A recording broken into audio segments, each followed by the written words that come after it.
Healing never arrives like a storm. It slips in quietly, between breaths, in the pauses you once filled with noise. Most people expect healing to announce itself, to come with clarity, triumph, or light.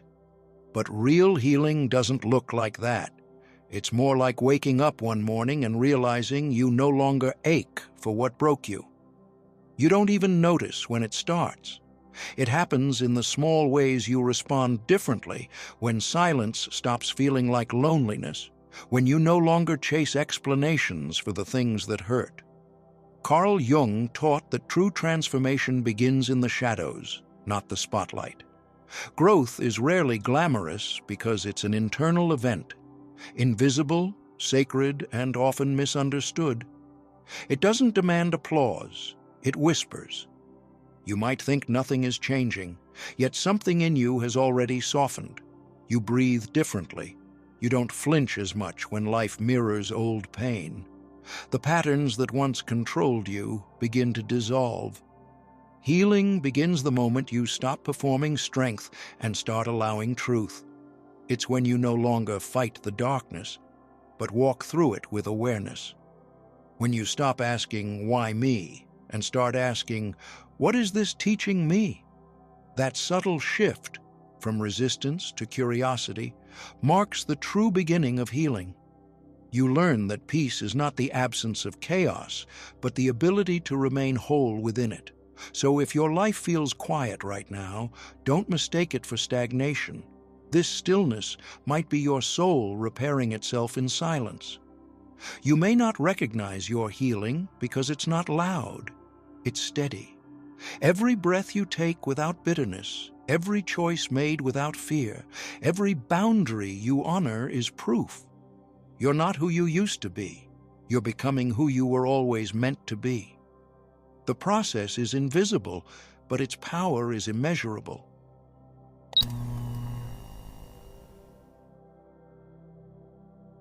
Have you ever noticed how silence from someone who once meant everything can become the very thing that sets you free? At first, that silence screams. It claws at your chest like unanswered questions echoing in an empty room. But then, something remarkable happens. One day you stop waiting. You stop checking your phone. You stop rehearsing conversations that will never take place. And instead of begging life to give you closure, you offer it to yourself. Not because they apologized, not because they explained, but because your soul finally chose peace over chaos. This shift is more than emotional maturity. It is the death of dependency on outer resolution. The moment you stop needing someone else to make sense of your suffering, a sacred door opens inside you. The door of individuation, as Carl Jung would say. You are no longer the version of yourself who needed their permission to heal. You are no longer bleeding from wounds you tried to keep clean with borrowed truths. You have chosen to no longer chase ghosts for validation, and in doing so, you have walked away from the karmic loop of emotional re-injury. Think of the man who waited for decades for his absent father to say, "I'm sorry." Every Father's Day reopened the wound. He measured his worth by the silence of a man who couldn't love him. Until one day he lit a candle not in grief, but in release. That was the day his healing began. Or the woman whose fiancé walked out weeks before the wedding without a word. For years, she couldn't trust love again. She stalked his social media, hoping for a reason, a breadcrumb, anything. But what finally healed her was not his explanation. It was the moment she realized she no longer cared. Her peace mattered more than his why. This is the quiet miracle of self-responsibility. It's not that the questions no longer exist. It's that you have stopped outsourcing your power to people who dropped it carelessly. Jung believed that true healing comes not from demanding answers from the external world, but from integrating the internal one. "I am not what happened to me," he wrote. "I am what I choose to become." So what if closure isn't something they owe you, but something you become? Because here's the truth most people avoid. The need for closure often disguises the desire to keep the wound open just a little longer, to keep the story alive so we don't have to write a new one. But real healing is choosing to close the book mid-sentence, knowing that your peace is worth more than punctuation. So ask yourself, whose silence are you still interpreting as a verdict on your worth? What stories are you still bleeding for, hoping they'll end differently the next time you remember them? And what if the real closure is not a conclusion, but a rebirth?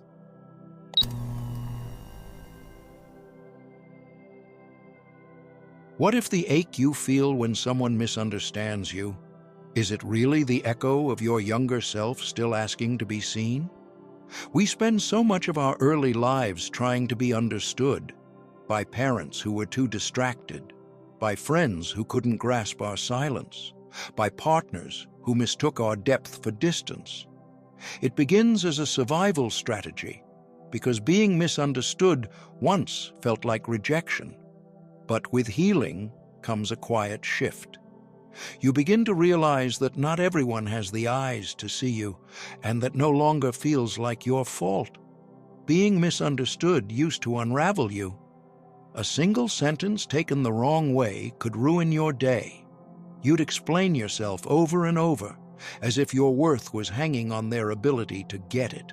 But now you feel the gift of becoming invisible to those who never saw you clearly anyway.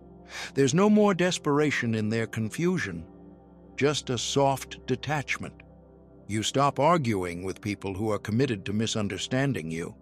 You stop editing your soul to fit someone else's comprehension level. You understand that some people only speak the language of avoidance, and your truth will always sound like noise to them.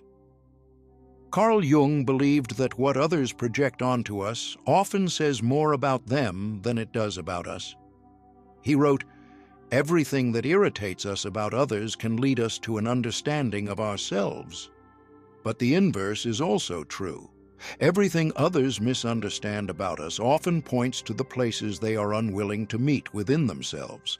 Your intensity might trigger someone who has spent their life avoiding confrontation. Your softness might confuse someone who only knows love through control. Your clarity might offend someone who profits from confusion. When you begin to accept this, you begin to stand on sacred ground, the ground of your own self-respect. Take, for example, the woman who, after a painful divorce, was labeled too emotional by those around her. She used to fight that label, trying to be stoic, trying to be rational. But healing taught her that her sensitivity was never the problem. It was their discomfort with depth. Or the man who left a high-paying job to pursue a spiritual path. He was mocked, misunderstood, and told he was irresponsible. He no longer defends his path. He simply walks it, knowing that peace does not require permission. This is the evolution of healing. You stop performing clarity for people unwilling to listen. You stop proving your intention. You stop rehearsing your pain so that someone else can validate it. And most of all, you stop collapsing every time someone cannot love you the way you need to be loved. So ask yourself, are you still shrinking your truth so it can fit inside someone else's fear?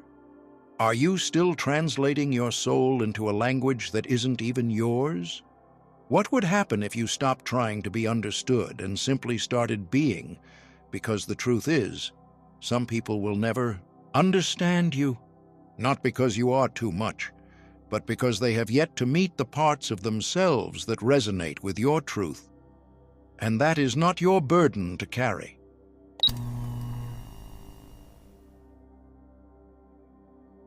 Have you ever asked yourself why a memory you thought you had buried still surfaces out of nowhere, as if it refuses to be forgotten until it's finally seen for what it truly was? The past does not haunt us because of what happened. It haunts us because of what we never allowed ourselves to feel when it did. That is the unspoken grief of adulthood, We carry unfinished chapters in our nervous system, not realizing that our longing to move on is often a disguised attempt to avoid what was never resolved inside. For years, the past clung to you like smoke in a closed room. You tried opening the windows of distraction, venting through conversations, running faster, working harder, and praying that time would do the healing for you. But time, without consciousness, does not heal. It only hides. And the more you suppressed, the more it ruled you. Not overtly, but quietly, like the way an old song suddenly ruins your whole afternoon, or a smell pulls you back into a moment you swore you were done with. These are not just memories. They are messages. Emotional timestamps waiting for you to return, not to rewrite the story, but to rewrite your relationship with it. Carl Jung understood this deeply. He taught that until you make the unconscious conscious, it will direct your life and you will call it fate. The past, when unprocessed, doesn't stay in the past. It becomes your lens, your blueprint, your silent guide. You repeat what hurt you because part of you still believes the story can end differently. But healing does not mean going back to fix what was broken. Healing means realizing you no longer need that version of the story to survive. Think of the woman who stayed in a toxic relationship far too long because it reminded her of her emotionally unavailable father. Or the man who avoided deep intimacy because the last time he opened up, he was abandoned without warning. These aren't just personal choices. They are unconscious repetitions, scripts written by pain, performed by the wounded inner child, and directed by a shadow the adult self hasn't yet integrated.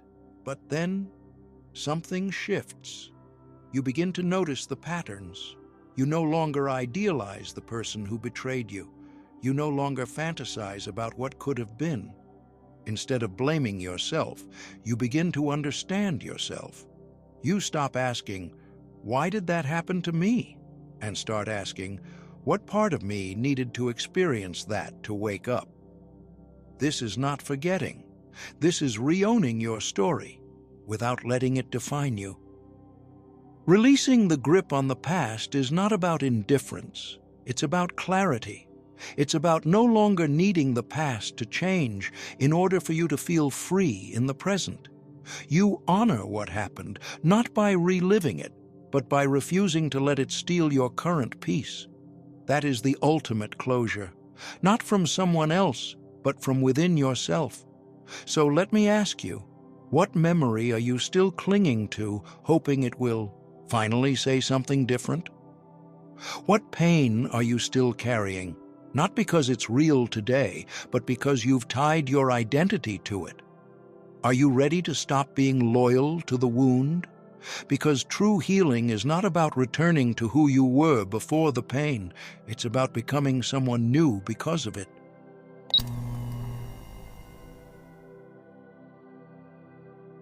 Have you ever wondered why the quiet used to feel so loud until one day it didn't? Why the silence that once echoed your loneliness now wraps you in peace? It's not the world that changed, it's you. Something inside of you made a sacred shift, from avoiding yourself to finally meeting yourself. And that is no small feat. We often run from aloneness because we are afraid that if we sit still long enough, the ghosts will catch up. But Jung taught that those ghosts are not enemies. They are fragments of your psyche, carrying unmet needs, unspoken grief, and long-silenced truths. Solitude, then, becomes not the absence of others, but the presence of your entire self. Think of the woman who just went through a divorce after 20 years of playing the role of the perfect wife. She once feared weekends alone because silence mirrored her inner abandonment. But now, she lights a candle, pours herself tea, and sits with the ache, not to numb it, but to honor it. That is when you know healing has begun. Or consider the man who used to drown in social events. terrified of confronting the emptiness he felt once the party ended. Now he walks alone in nature and listens to the wind like it's speaking his native tongue. These aren't just habits. These are sacred rituals of self-acceptance. Carl Jung said, "Loneliness does not come from being alone, but from being unable to communicate the things that seem important to you." So, what if solitude is the bridge that finally lets your inner world speak freely, without fear of rejection? What if your peace isn't in the presence of another, but in the wholeness of your own presence? Solitude, when embraced, becomes the threshold of transformation. It teaches you to listen to what hurts, without needing anyone to rescue you. And in doing so, you become the one you've been waiting for. You stop begging for connection, and instead become deeply connected to your own center.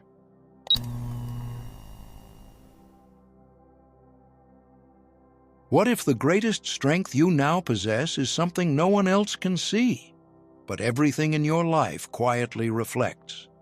There's a quiet, almost invisible transformation that happens when you begin to pause, not to shut down, but to stay present. Not long ago, the smallest offense may have sent you spiraling. A dismissive text, a forgotten birthday, a tone of voice that echoed an old wound.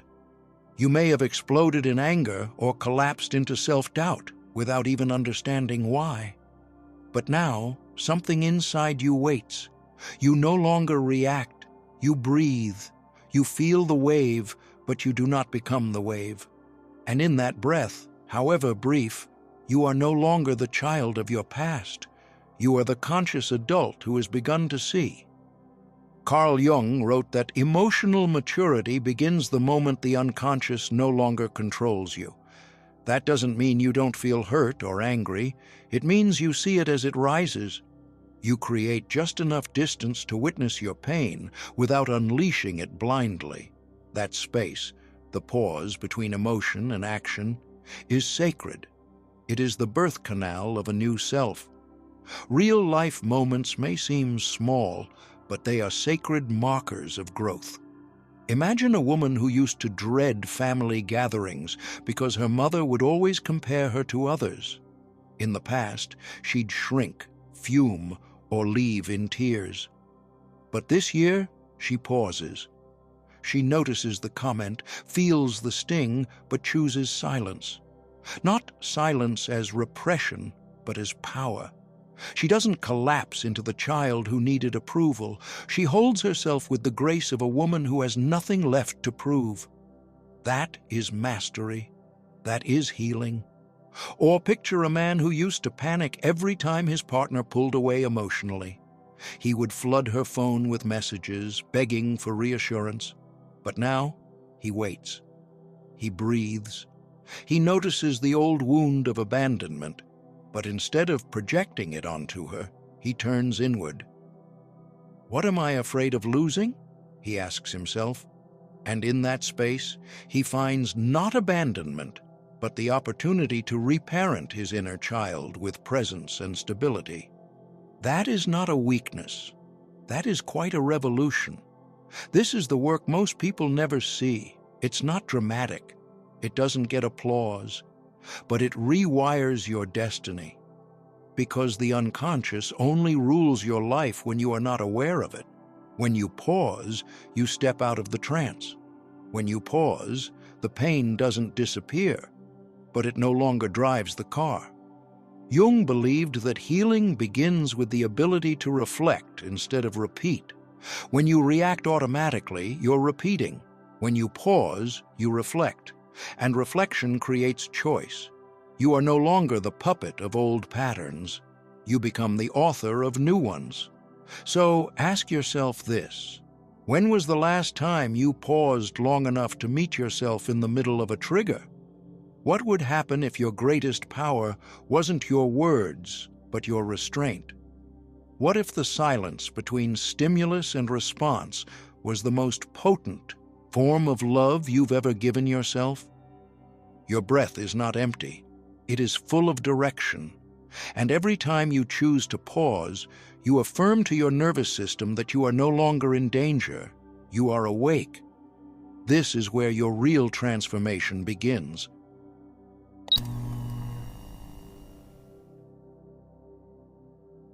Have you ever wondered what might bloom if you stopped running from your pain and started listening to it instead? Many people spend years trying to silence their suffering. They keep busy, overwork, binge scroll, numb with alcohol, obsess over others' lives, or chase constant validation. The pain is there, but it's buried beneath layers of distraction.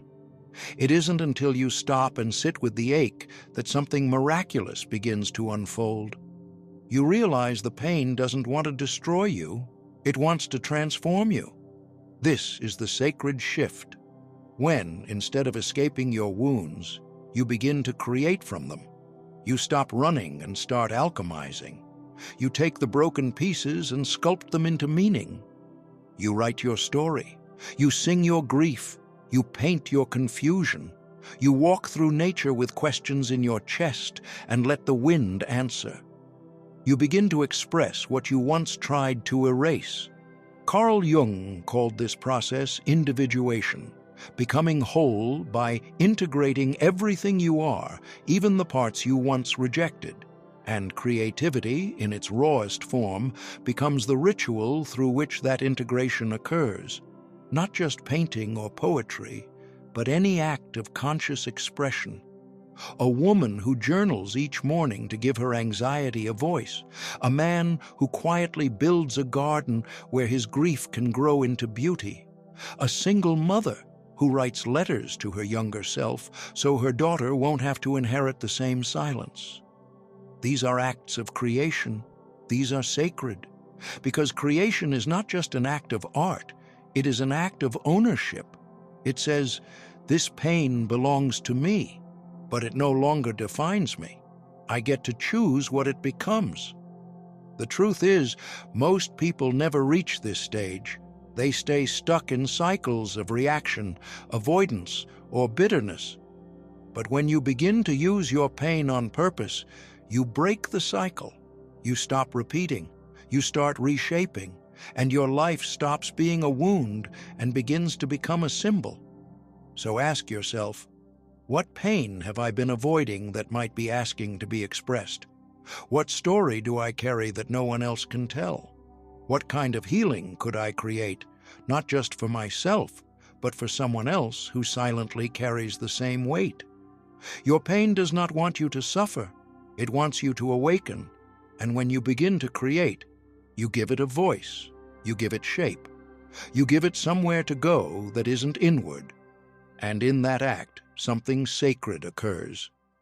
You stop bleeding silently. You start blooming consciously.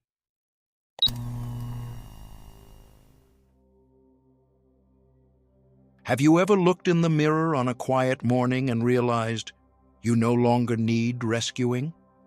There is a kind of healing that makes no noise when it arrives. It doesn't demand applause, and it doesn't announce itself to the world. It simply becomes you. It shows up in the way you now breathe before reacting, in how you remove yourself from what drains you without explanation, in how you no longer chase closure, but create peace instead. This silent evolution is not something others always notice, but you feel it. And it's real. This is the moment when you become your own healer, not the loud kind that preaches or performs, but the soft kind who sits with their wounds, asks them what they need, and listens. The kind who finally understands that no one is coming to save them, and yet that realization is no longer terrifying. It's liberating. Many people in midlife carry deep emotional exhaustion. Years of parenting without appreciation, a marriage where their voice slowly disappeared, a life shaped around others' needs while quietly forgetting their own. In these silent struggles, we often long for someone to come and recognize our pain, fix what's broken, and hold us through the mess. But the truth is, we find real healing when we stop waiting, when we start becoming the presence we needed all along. Carl Jung said, "He who looks outside dreams. He who looks inside awakens." Becoming your own quiet healer is that awakening. You begin to give yourself the words you wished others had said. You give your inner child the comfort she never received. You say no without guilt, and yes without needing permission. You treat your past not as a prison, but as a teacher. And you do all of this quietly. No grand post, no need to prove. Just an inner stability that holds you when life shakes. A spiritual center you built with your own hands. So ask yourself, what have you healed in silence that no one clapped for, but changed everything? What invisible victories do you carry like sacred fire? What emotional self-rescue did you perform that only your soul witnessed? You don't need a certificate to prove you've grown. Your peace is your proof. Your boundaries are your medicine. Your solitude is your sanctuary. And your joy, quiet, self-sourced, untangled from anyone else, is your most powerful rebellion.